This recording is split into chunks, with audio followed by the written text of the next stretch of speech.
నమస్కారం news vision కు స్వాగతం. ముందుగా ముఖ్య అంశాలు.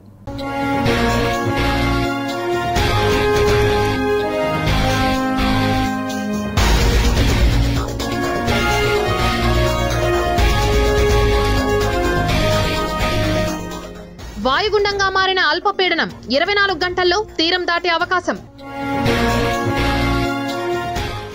ఏపీ విభజన చట్టానికి కట్టుబడి ఉన్నాం. బడ్జెట్లో ఆర్థిక మంత్రి నిర్మలా సీతారామన్ వెల్లడి. ప్రతిపక్ష నేత హోదా కోసం జగన్ పోరాటం. హైకోర్టులో పిటిషన్ దాఖలు. ఏపీ అసెంబ్లీలో సీఎం చంద్రబాబు కీలక వ్యాఖ్యలు. రాష్ట్ర సర్వతోముఖాభివృద్ధి కోసం ఎన్డీఏతోనే కలిసి ఉంటాం. లడ్డూ ప్రసాదంలో నాణ్యత లేని నెయ్యి. ఆగ్రహం వ్యక్తం చేసిన టీటీడీ ఈవో శ్యామలారావు.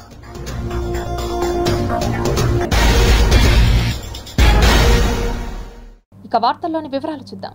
ఆర్థిక శాఖ మంత్రి నిర్మలా సీతారామన్ 2024 వార్షిక బడ్జెట్ ను సమర్పించారు. ఈ బడ్జెట్ లో వ్యవసాయ రంగానికి అధిక ప్రాధాన్యత ఇచ్చినట్లుగా చెప్పారు. ఏపీకి వరాల జల్లు కురిపించారు కేంద్ర ఆర్థిక శాఖ మంత్రి నిర్మలా సీతారామన్. ఏపీ రాజధాని అమరావతికి 15,000 కోట్ల రూపాయలు కేటాయించినట్లు మంత్రి వెల్లడించారు. అలాగే ఏపీలో ప్రత్యేక అభివృద్ధి పనులు చేపట్టనున్నట్లుగా వెల్లడించారు. ఏపీ విభజన చట్టానికి కట్టుబడి ఉన్నామని మంత్రి చెప్పారు. విభజన చట్టానికి అనుగుణంగా చర్యలు చేపట్టనున్నామని అన్నారు. అమరావతి నిర్మాణానికి బహుళ సంస్థల ద్వారా నిధులు సమకూర్చనున్నట్లుగా పేర్కొన్నారు. అమరావతి నిర్మాణానికి ప్రత్యేక ఆర్థిక సహాయం ప్రకటించిన మంత్రి నిర్మలమ్మ సాధ్యమైనంత వరకు పోలవరం ప్రాజెక్టును పూర్తి చేసేలా చర్యలు తీసుకుంటామని ప్రకటించారు. అంతేకాకుండా రాయలసీమ, ఉత్తరాంధ్ర, ప్రకాశం అభివృద్ధికి నిధులను కేటాయిస్తామని అన్నారు. Recognizing the state's need for a capital, we will facilitate special financial support through multilateral development agencies.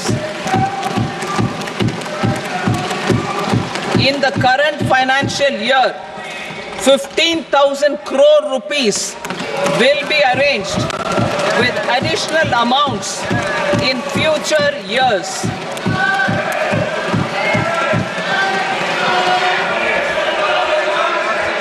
Our government is fully committed to financing and early completion of the Polavaram irrigation project, which is the lifeline for Andhra Pradesh and its farmers. This will facilitate our country's food security as well. Under the Act, Andhra Pradesh Reorganization Act, for promoting industrial development, funds will be provided for essential infrastructure such as water, power, railways and roads. In Kopparthi node on the Visakhapatnam-Chennai industrial corridor and Varavakal node on the Hyderabad-Bangalore industrial corridor. అసెంబ్లీలో చంద్రబాబు కీలక వ్యాఖ్యలు చేశారు. రాష్ట్రం సర్వతోముఖాభివృద్ధి సాధించే వరకు కూటమి కలిసే ముందుకు సాగుతుందని అన్నారు. దీనిపై డిప్యూటీ సీఎం పవన్ కళ్యాణ్ ఇప్పటికే స్పష్టత ఇచ్చారన్నారు సీఎం చంద్రబాబు. ఏపీలో అసెంబ్లీ సమావేశాలు ప్రారంభమయ్యాయి. మొత్తం 5 రోజులు సమావేశాలు నిర్వహించాలని తీర్మానించారు. సభకు వచ్చిన వెంటనే సీఎం చంద్రబాబు ప్రసంగాన్ని ప్రారంభించారు. అమరావతికి కేంద్రం నిధులు మంజూరు చేసిందని అన్నారు. ఏపీకి కేంద్ర ప్రభుత్వం ఆక్సిజన్ అందిస్తోందని చెప్పారు. అందుకు కేంద్ర ప్రభుత్వానికి ధన్యవాదాలు తెలిపారు. సూపర్ 6 తప్పకుండా అమలు చేస్తామని అన్నారు. కేంద్రం పోలవరం పూర్తి చేస్తామనడం అభినందనీయమని అన్నారు. ఈ నేపథ్యంలోనే ఎన్నికల ఫలితాలపై కొన్ని కీలక వ్యాఖ్యలు చేశారు. జూన్ 4న వచ్చిన ఫలితాలు కొత్త చరిత్ర సృష్టించాయని అన్నారు. ఏపీలో ఎన్డీఏ కూటమికి 93% స్ట్రైక్ రేట్, 57% ఓట్లు వచ్చాయని అన్నారు. గతంలో ఎన్టీఆర్ హయాంలో కూడా ఇలాంటి ఫలితాలు రాలేదని అన్నారు. భవిష్యత్తు తరాల కోసం బాధ్యతతో ఓటు వేశారని ఓటర్లను కొనియాడారు. ఇదే క్రమంలో మాజీ ముఖ్యమంత్రి వైఎస్ జగన్ను ఉద్దేశిస్తూ చురకలు అంటించారు. ప్రతిపక్ష నాయకుడికి సభకు వచ్చే ధైర్యం లేదని విమర్శించారు. గతంలో ఏమైనా మంచి పనులు చేసి ఉంటే చెప్పేందుకు ధైర్యం ఉంటుందని అన్నారు. అయితే గతంలో ఏమీ చేయలేదు కాబట్టే అసెంబ్లీకి రాకుండా ఢిల్లీలో రాజకీయం చేస్తున్నారని విమర్శించారు. ఈ సందర్భంగానే డిప్యూటీ సీఎం పవన్ కళ్యాణ్ కేంద్రం ప్రవేశపెట్టిన బడ్జెట్పై ఆనందించారు. రాష్ట్రానికి అధిక నిధులు కేటాయించడంతో పాటు రాష్ట్ర రాజధాని నిర్మాణానికి కట్టుబడి ఉన్నందుకు అభినందించారు. ప్రభుత్వ టెర్రరిజంతో పెట్టుబడులు పరారైపోవడం, నాకు అమర్ రాజా ఇండస్ట్రీస్ ఒకప్పుడు దిశ ఏదైతే అమర్రాజా పెట్టారో వాళ్ళంతా ఒకటి ఆలోచించారు. చిత్తూరు జిల్లా, మేము మా జిల్లాలో ఇండస్ట్రీ పెట్టాలని ఇండస్ట్రీ అతను పెడితే అతన్ని ఎన్ని విధాల ఇబ్బందులు పెట్టాలని ఇబ్బందులు పెట్టి ఇప్పుడు పెట్టుబడులు వేరే రాష్ట్రానికి పోయే పరిస్థితి వచ్చింది. అంటే సొంత రాష్ట్రంలో పుట్టిన పారిశ్రామికవేత్త కూడా పెట్టుబడి పెట్టలేని పరిస్థితి, పెట్టినా కాపాడుకోలేని పరిస్థితి వచ్చిందంటే అది ఆనాటి దుస్థితి. 24% నిరుద్యోగం, దేశంలోనే అతిపెద్ద నిరుద్యోగం ఉన్న రాష్ట్రం మన రాష్ట్రం అయ్యే పరిస్థితికి వచ్చింది. 5 ఏళ్లలో దిశ విపరీతంగా క్రైమ్ రేటు పెరిగింది, దళితుల హత్యలు పెరిగిపోయినాయి, డోర్ డెలివరీ. నిన్నే నాకు ఆశ్చర్యం వేసింది, ప్రజాస్వామ్యాన్ని కాపాడాలని చెప్పి ప్లే కార్డ్ పట్టుకొచ్చారు. ఏం చెప్పాలో అర్థం కాలేదు. ఆ డోర్ డెలివరీ చేసిన వ్యక్తి కూడా ప్లే కార్డ్. డాక్టర్ సుధాకర్ ఇప్పటికి కూడా జ్ఞాపకం దిశ. సుధాకర్ ఏమడిగాడు? ఒక మాస్క్. మీ హాస్పిటలే దిశ, నర్సీపట్నంలో పనిచేశాడు, one of the best doctor.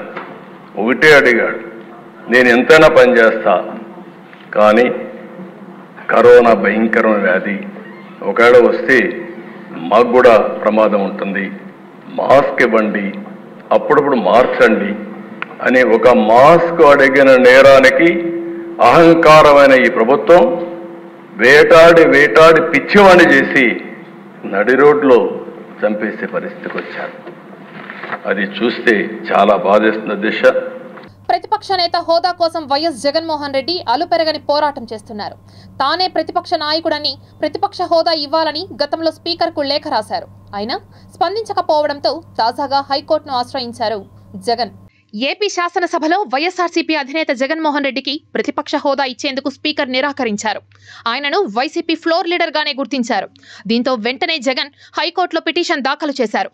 తనకు ప్రతిపక్ష నేత హోదా ఇచ్చేలా స్పీకర్ ని ఆదేశించాలని హైకోర్టును ఆశ్రయించారు.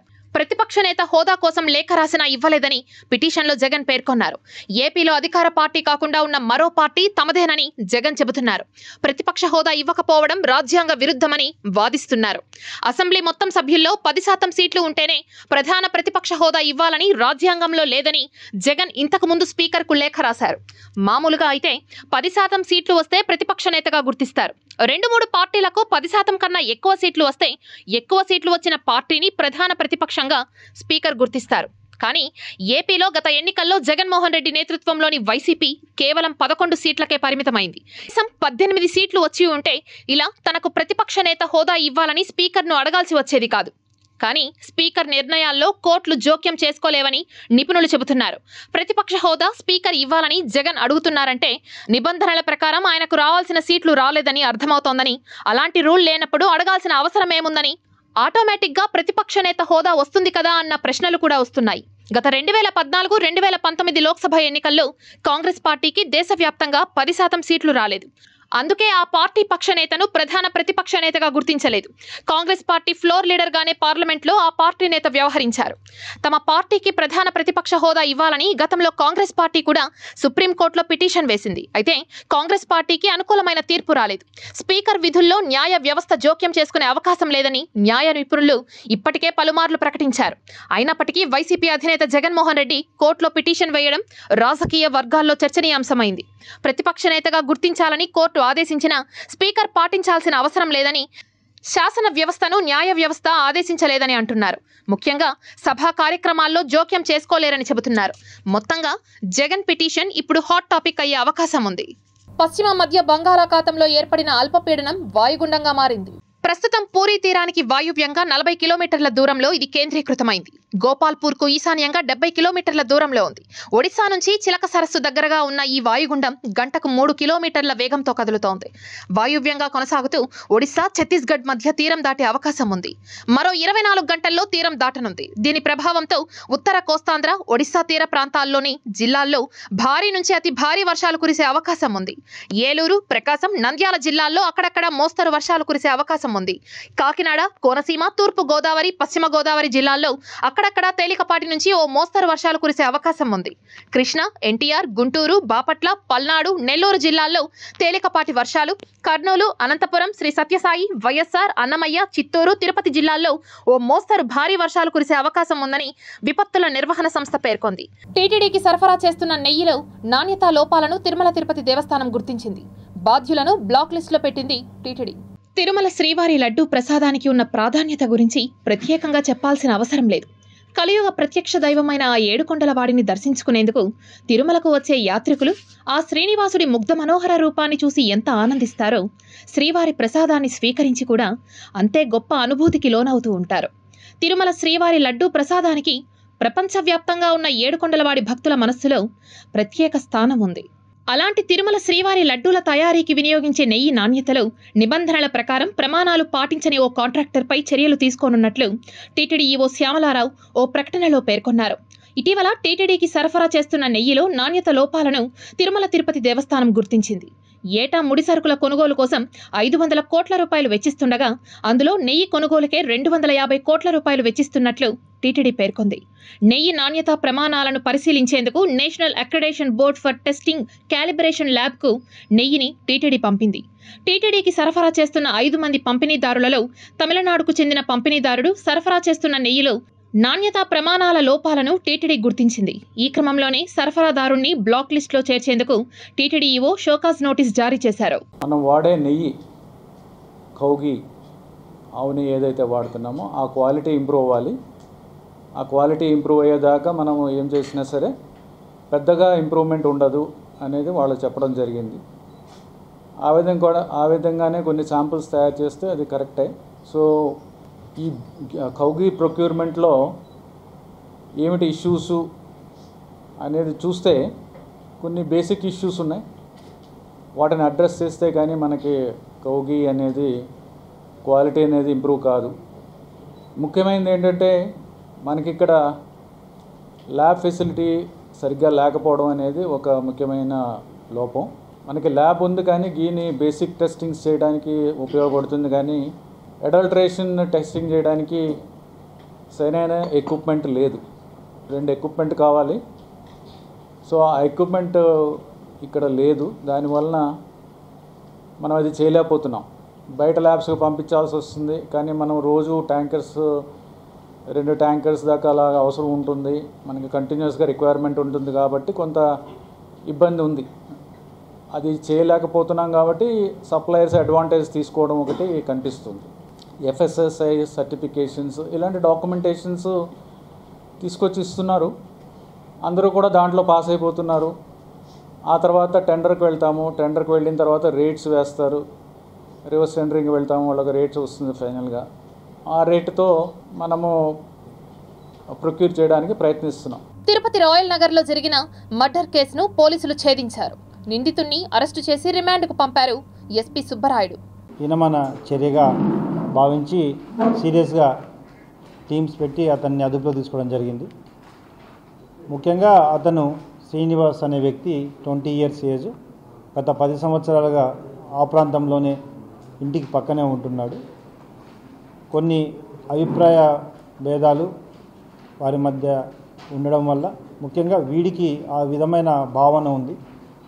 కంప్లైంట్ వైపు నుండి ఇతని మీద ఎటువంటి చెడు అభిప్రాయం లేదు, కానీ ఇతనికి కొన్ని అభిప్రాయాలు ఏర్పరచుకొని వాటిని ఒక కక్షపూరిత వాతావరణాన్ని ఏర్పాటు చేసుకొని గత 2-3 సంవత్సరాలుగా ఇంతకు ముందు కాలంలో కూడా అతను ఆ ఇంటి మెట్ల మీద పెట్రోల్ బాటిల్ పెట్టడము ఇవన్నీ జరిగింది.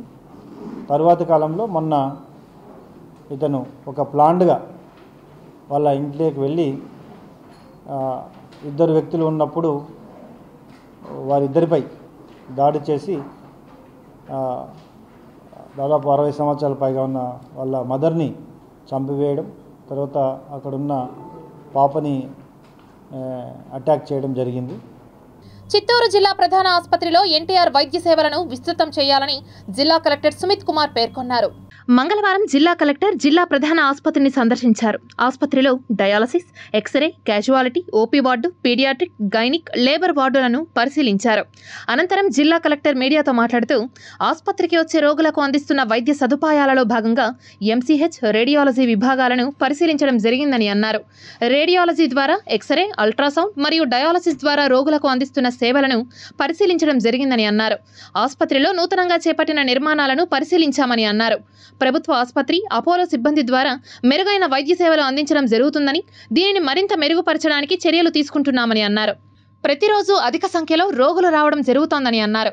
ప్రతిరోజు ఆసుపత్రికి వచ్చే రోగులకు మెరుగైన వైద్య సదుపాయాలు, ఆసుపత్రిలో కనీస మౌలిక సదుపాయాల ఏర్పాటు, భోజన, వసతి, పారిశుద్ధ్యం, ప్రభుత్వం నుంచి అందాల్సిన ఆర్థిక సహాయం తదితర అంశాలపై ప్రభుత్వ ఆసుపత్రి సూపరింటెండెంట్, అపోలో సిబ్బందితో సమీక్షించడం జరుగుతోందని అన్నారు.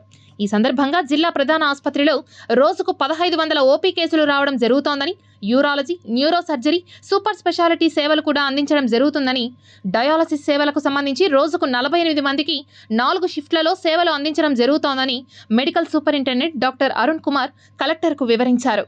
జిల్లా కలెక్టర్ వెంట Apollo CCO Naresh Kumar Reddy, Apollo medical superintendent doctor Ranganath, doctor Sandhya, ఇతర సంబంధిత అధికారులు ఉన్నారు. అల్ట్రాసౌండ్ చూస్తే కూడా నాట్ ఓన్లీ ఎంసీహెచ్ బట్ మిగతా అల్ట్రాసౌండ్ ఫెసిలిటీస్ కూడా ఇక్కడ ఉన్నాయి. సో ఖచ్చితంగా ఒక మంచి మోడల్ ఉంది ఇది. ఈ మోడల్ ఇంకా స్ట్రెంథన్ చేయాలి. ఇంకా లైక్ గవర్నమెంట్ అండ్ అపోలో ఇంకా మనం ఎట్లా ఈ ఫెసిలిటీస్ ఇంకా ఇంప్రూవ్ చేస్తే, ఇంకా బాగా చేస్తే, బేసిక్ ఇది ఆబ్జెక్టివ్ చూడడం కోసం నేను రోజు వచ్చాను. మీటింగ్ కూడా చేయడం జరుగుతుంది. ఇంకేమైనా సమస్య ఉన్నాయి కూడా ఇది కనుక్కొని గవర్నమెంట్ నుంచి ఇంకా ఈ ఫెసిలిటీస్ ఇంకా రావాలి, ఫైనాన్షియల్ సపోర్ట్ రావాలి కూడా చర్చ చేస్తాం. జనరల్గా ఏముంటుంది, ఆ బడ్జెట్ పరంగానే మనం డైట్ ప్రొవైడ్ చేస్తాము. కొన్నిసారి ఏముంటుంది, పేషెంట్ లోడ్ పెరుగుతుంది. సో లాస్ట్ టైం కూడా నేను ప్రెసిడెంట్ గారితో మాట్లాడాను. అదే మనం విజయవాడ మున్సిపల్ కార్పొరేషన్ కమిషనర్గా వెళ్తున్న తిరుపతి జాయింట్ కలెక్టర్ ధ్యానచంద్, కడప జిల్లా జాయింట్ కలెక్టర్ బదిలీపై వెళ్తున్న municipal corporation commissioner Aditi Singh చేసిన సేవలు అమూల్యమైనవని, సమర్థవంతంగా అధికారుల పరిపాలన జిల్లాకు అందించాలని జిల్లా కలెక్టర్ డాక్టర్ వెంకటేశ్వర్ కొనియాడారు. మంగళవారం ఉదయం స్థానిక కలెక్టరేట్లో జిల్లా కలెక్టర్ అధ్యక్షతన ఆత్మీయ వీడుకోలు సమావేశాన్ని ఏర్పాటు చేశారు. సో ఇలా ఉండగా నాకు ఒక ఛాలెంజ్, అంటే ముందు ఎంత ఎలక్షన్ చేసినా ఒక ఆర్ఓగా చేయడం అనేది చాలా డిఫరెన్స్ ఉంటుంది.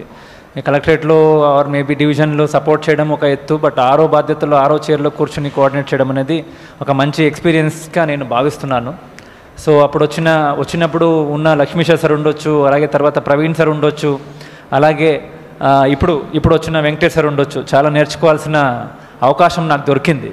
సో మన కలెక్టర్ గారు ముందే నాకు తెలుసు, చాలా నేర్చుకున్నాము. తిరుపతిలో మున్సిపల్ కమిషనర్గా నాతోటి పనిచేసినందుకు నిజంగా whatever little time she has handled very well.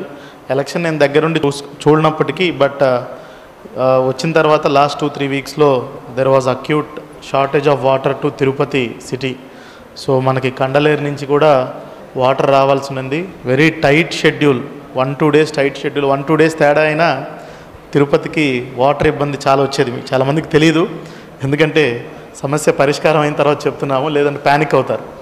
So దగ్గరుండి కండలేరు రిజర్వాయర్ దగ్గరికి వెళ్ళి కంటిన్యూస్గా అక్కడ ఉన్నటువంటి ఇంజనీరింగ్ స్టాఫ్తో, కాంట్రాక్టర్స్తో కోఆర్డినేట్ చేసుకొని దగ్గరుండి వాటర్ రిలీజ్ చేసి ఈరోజు చాలా సక్సెస్ఫుల్గా కూడా ఆ టాస్క్ కంప్లీట్ చేశారు. సో రియల్లీ అంటే సచ్ ఎమర్జెన్సీస్ అనేది హ్యాండిల్ చేయటం నిజంగా చాలా డిఫికల్ట్.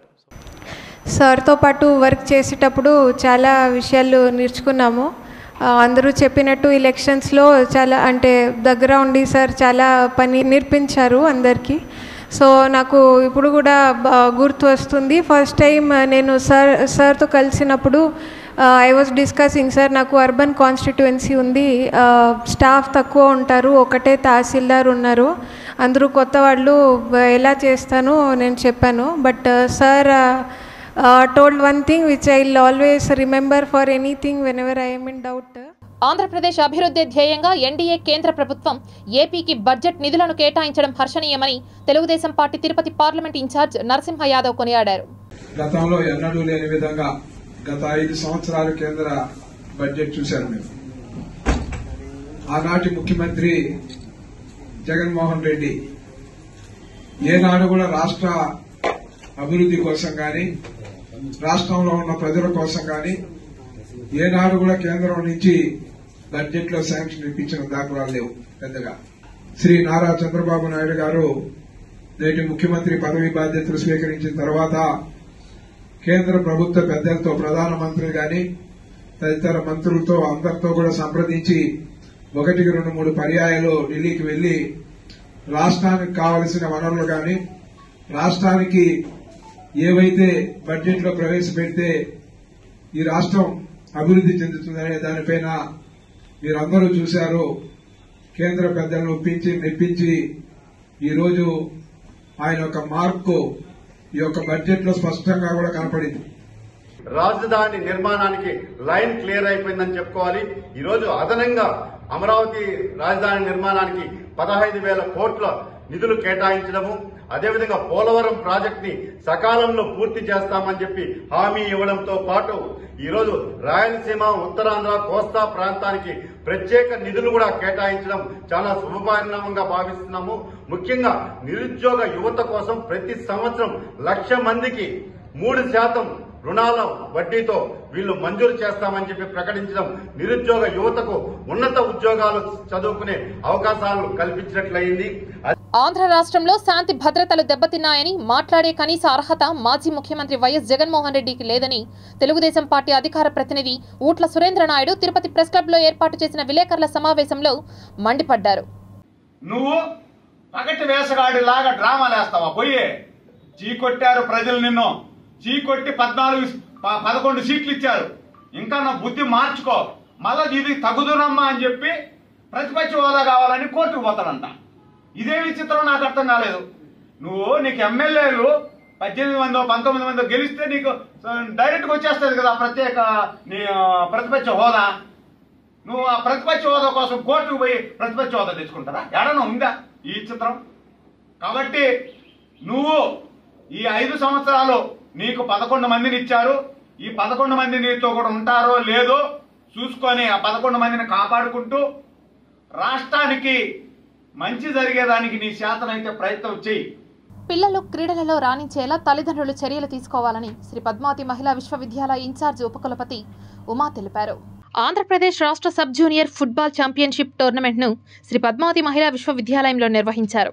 ఈ కార్యక్రమానికి ముఖ్య అతిథిగా incharge VC Uma, registrar Rajani, Indian hockey player olympian Rajani క్రీడాకారులను పరిచయం చేసుకుని ఫుట్బాల్ టోర్నమెంట్ను ప్రారంభించారు. ఈ సందర్భంగా వారు మాట్లాడుతూ రాష్ట్ర స్థాయిలో జరిగే ఈ టోర్నమెంట్లో విజేతగా నిలవాలని, పిల్లలు జాతీయ క్రీడాకారులుగా ఎదగాలని వారు పేర్కొన్నారు. క్రీడలు ఆడడం ద్వారా మానసిక ఒత్తిడిని అధిగమించి ఆరోగ్యవంతులుగా ఉండేందుకు క్రీడలు ఉపయోగపడతాయని, పిల్లలందరూ క్రీడల వైపు మక్కువ చూపి రాష్ట్ర, జాతీయ స్థాయిల్లో ఆడేలా తల్లిదండ్రులు చర్యలు తీసుకోవాలని కోరారు. నేను మీ అందరికీ చెప్తుంది ఏమంటే, ఇలాంటి టోర్నమెంట్స్లో ఇలాంటి ఆపర్చునిటీస్ ఇప్పుడు చాలా మంది స్పాన్సర్స్ చేస్తున్నారు. ఇలాంటి ఫెసిలిటీస్ మా టైంలో అప్పుడు అంతగా లేవు. బట్ ఇప్పుడు అందరూ స్పోర్ట్స్ని పైకి తీసుకెళ్ళడానికి చాలా మంది ముందుకు వస్తున్నారు. లైక్ ఇప్పుడు ఫస్ట్ టైం చూస్తున్నాను అనమాట. శ్రావ్య వాళ్ళ ఫ్యామిలీ మొత్తం అంటే వేరే దీని మీద కూడా ఇన్వెస్ట్ చేయొచ్చు, బట్ స్పోర్ట్స్ మీద ఇన్వెస్ట్ చేస్తున్నారంటే నాకు చాలా హ్యాపీగా అనిపించింది. అంటే మంచి ఐడియా అనమాట. ఇలా మీరు అంత దూరం నుంచి వచ్చారు, తిరుపతి రావడం, ఇక్కడ మొత్తం డిస్ట్రిక్ట్ మీట్ కండక్ట్ చేయడం, ఇది ఒక గుడ్ ఐడియా అనమాట. ఒక యూత్కి మంచి సపోర్ట్ అన్నమాట. సో ఇది మీరు యూటిలైజ్ చేసుకోండి, కష్టపడండి. కష్టం అనేది మీరు ఒక రోజులో సాధించలేరు, బట్ మీరు ఇలా గేమ్స్లో పార్టిసిపేట్ చేయడం వల్ల మీరు ఫిజికల్ ఫిట్నెస్ పెంపొందుతుంది, సోషల్ స్కిల్స్ వస్తాయి, మీకు హెల్తీ లైఫ్ స్టైల్ అనేది వస్తుంది. కాబట్టి మీకు అందరికీ కూడా మీరందరూ ఆరోగ్యంగా ఉండాలి, భవిష్యత్తులో విజయాన్ని సాధించాలని కోరుకుంటున్నాను. అదేవిధంగా పై చదువులకు వచ్చినప్పుడు మిమ్మల్ని మళ్ళీ మా యూనివర్సిటీలో చూడాలని కూడా కోరుకుంటున్నాను.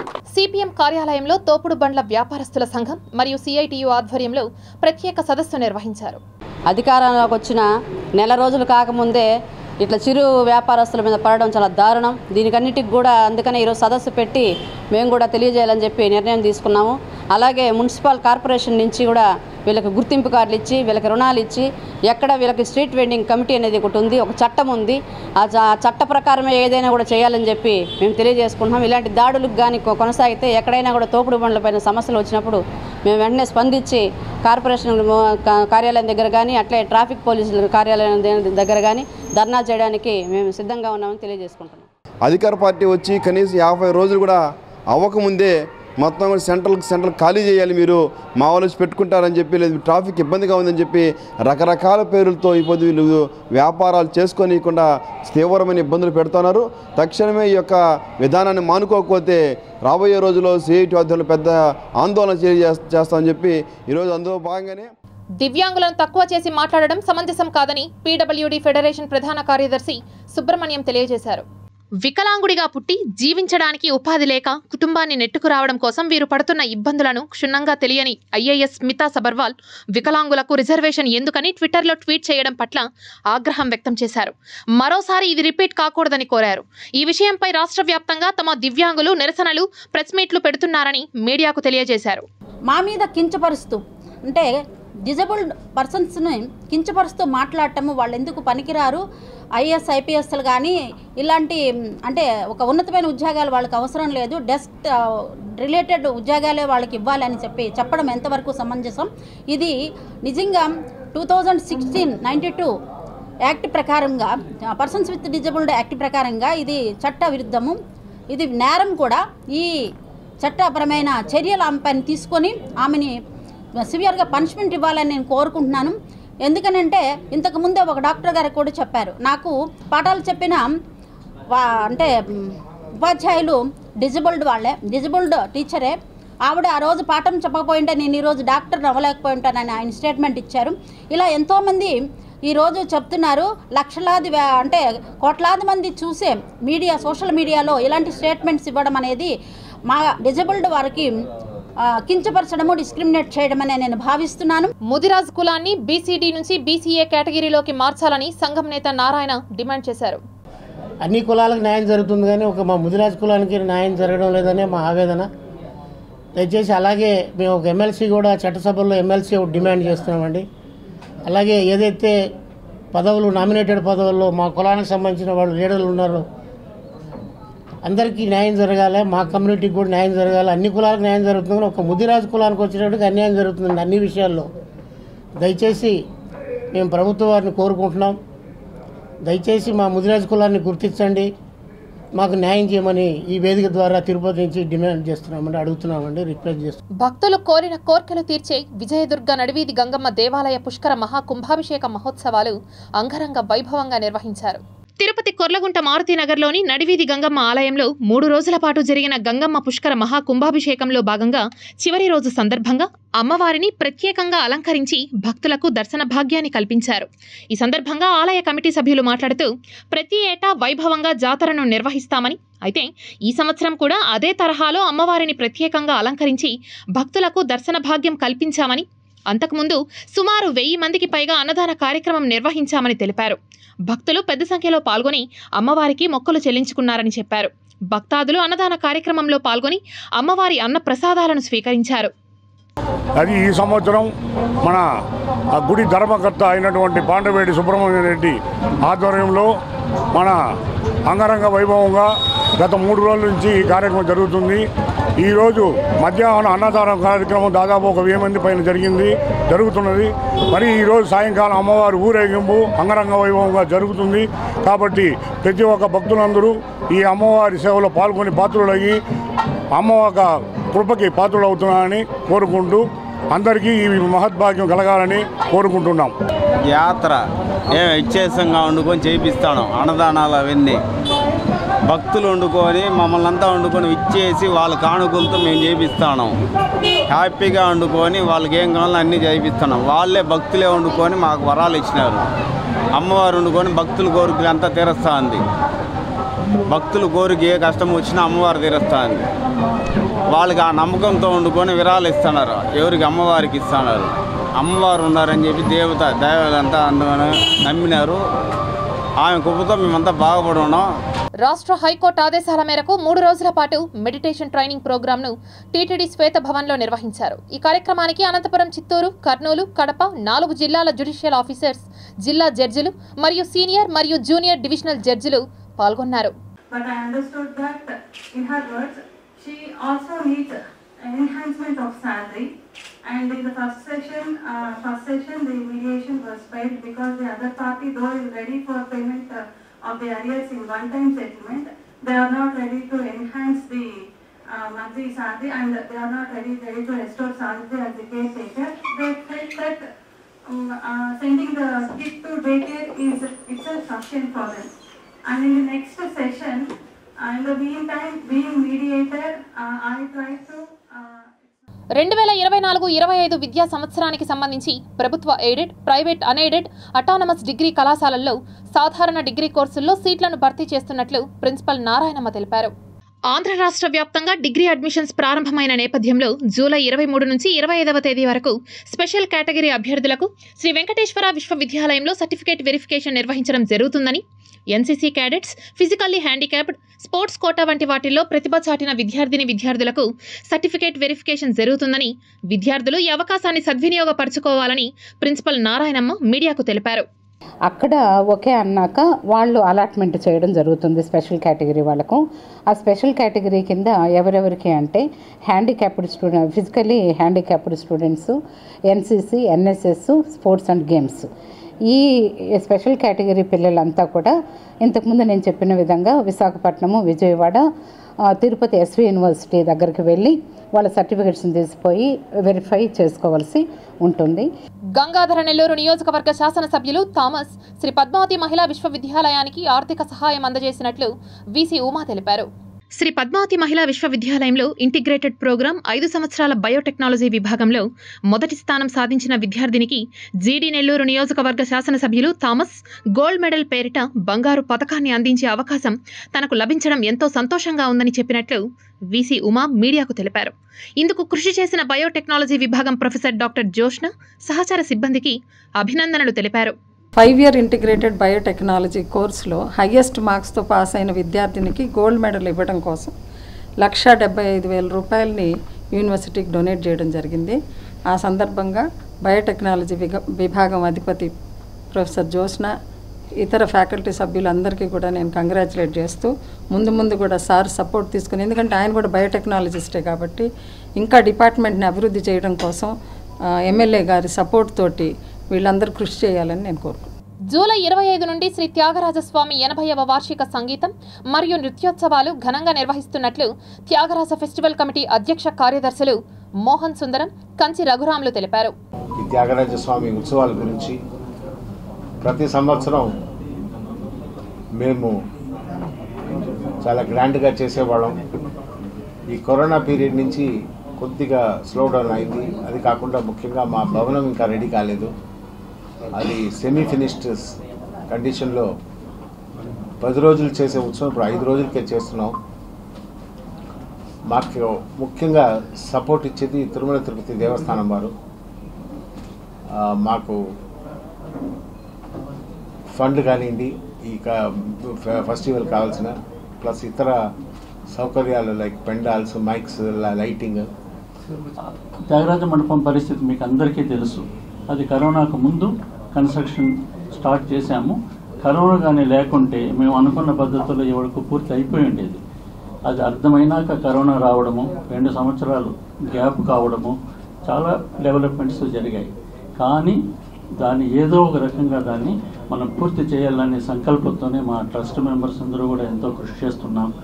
ఈ పరిస్థితుల్లో ఎవరి ఇయర్ మనం చేసుకోనండి ఈ సంగీత ఉత్సవాలు యానివర్సరీకి ఈ సంవత్సరం కూడా ఈ జూలై 25 నుంచి 29 వరకు 5 రోజుల కార్యక్రమాన్ని మనం ఏర్పాటు చేసుకున్నాం. Tirupati gold jewellery and silver merchants association సమాచారం మేరకు తిరుపతి లోకల్ బులియన్ మార్కెట్లో బంగారం, వెండి ధరలు ఇలా ఉంటాయి.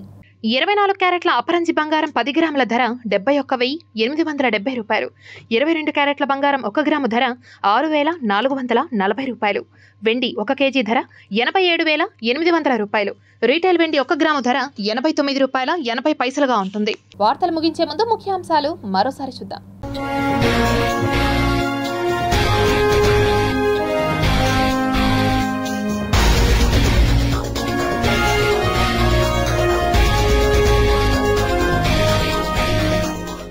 వాయుగుండంగా మారిన అల్పపీడనం 24 గంటల్లో తీరం దాటే అవకాశం. ఏపీ విభజన చట్టానికి కట్టుబడి ఉన్నాం. బడ్జెట్లో ఆర్థిక మంత్రి నిర్మలా సీతారామన్ వెల్లడి. ప్రతిపక్ష నేత హోదా కోసం జగన్ పోరాటం. హైకోర్టులో పిటిషన్ దాఖలు. ఏపీ అసెంబ్లీలో సీఎం చంద్రబాబు కీలక వ్యాఖ్యలు. రాష్ట్ర సర్వతోముఖాభివృద్ధి కోసం ఎన్డీఏతోనే కలిసి ఉంటాం. లడ్డూ ప్రసాదంలో నాణ్యత లేని నెయ్యి, ఆగ్రహం వ్యక్తం చేసిన టీటీడీ ఈవో శ్యామలారావు.